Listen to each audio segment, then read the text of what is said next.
जय जय श्री राम। आप सब सुन रहे हैं बालकांड रामचरितमानस पाठ दोहा चौपाई अर्थ सहित।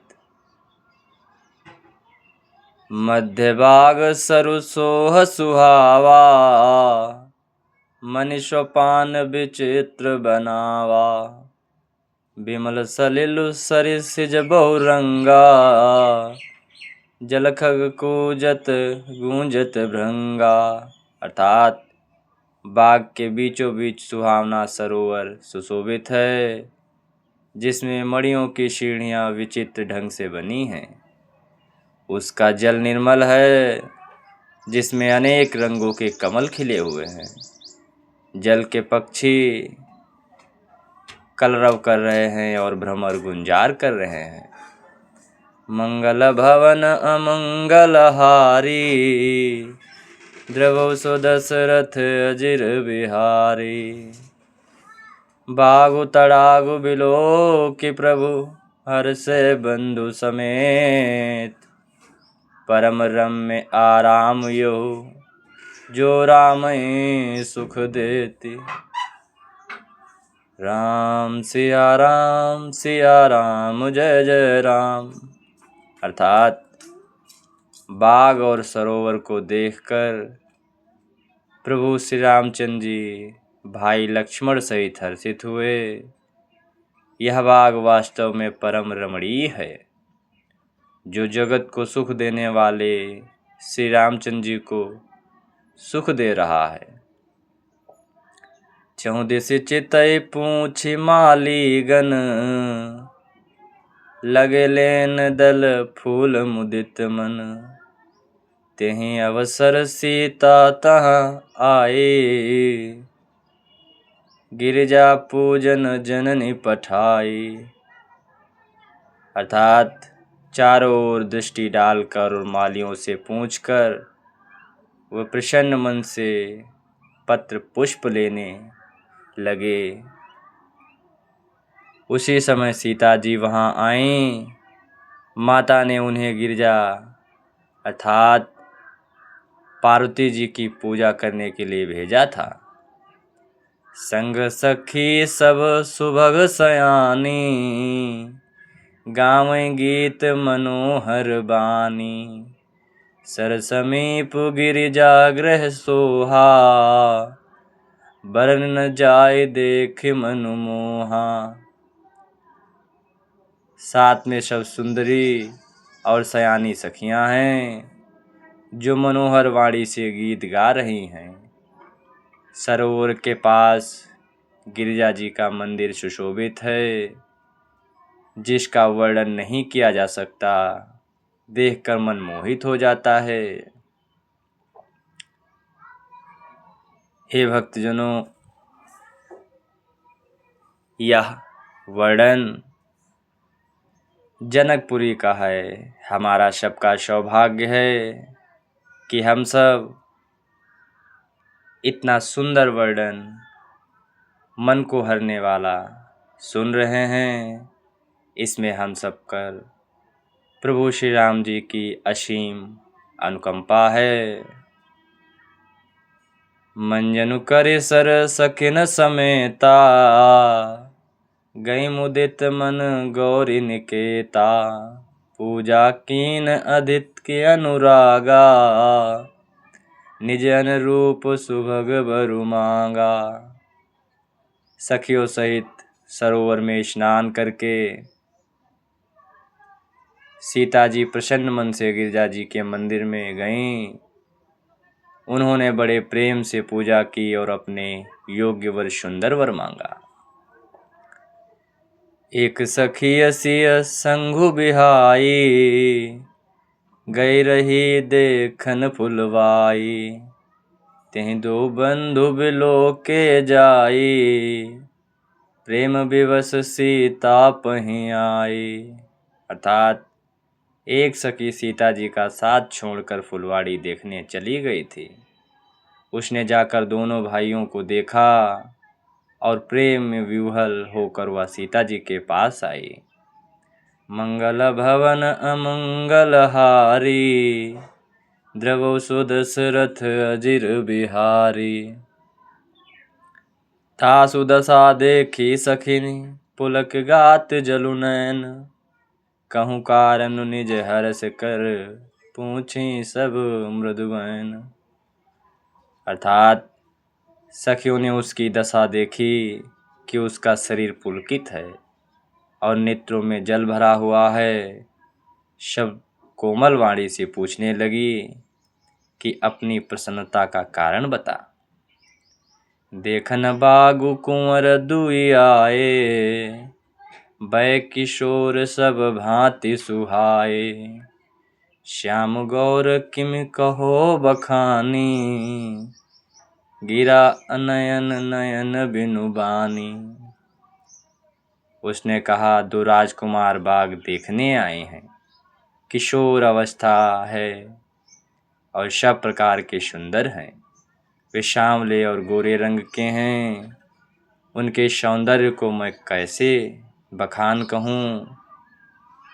वाणी बिना नेत्र की है और नेत्रों के वाणी और नेत्रों के वाणी नहीं है।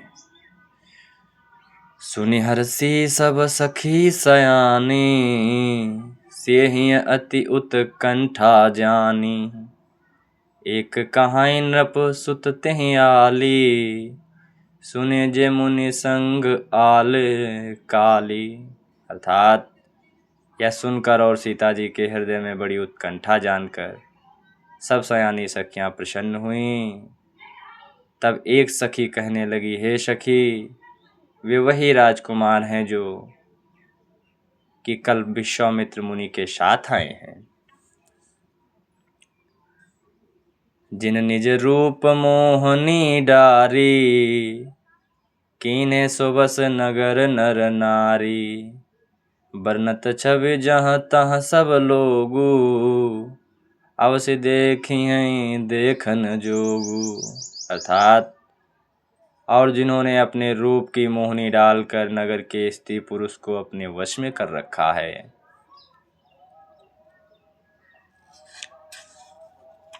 हमारे प्रिय भक्तजनों, हमारी वीडियो पसंद आए तो वीडियो को लाइक कीजिए, चैनल को सब्सक्राइब कीजिए।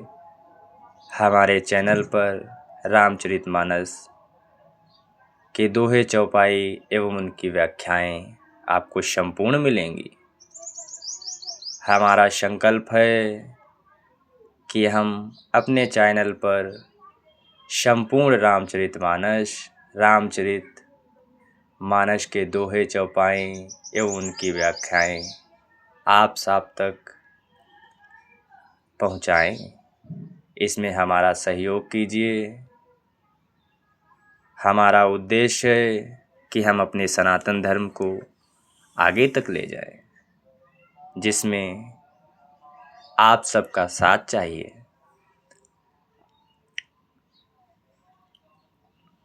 तासु बचन अति सियहि सुहाने, दरस लागी लोचन अकुलाने।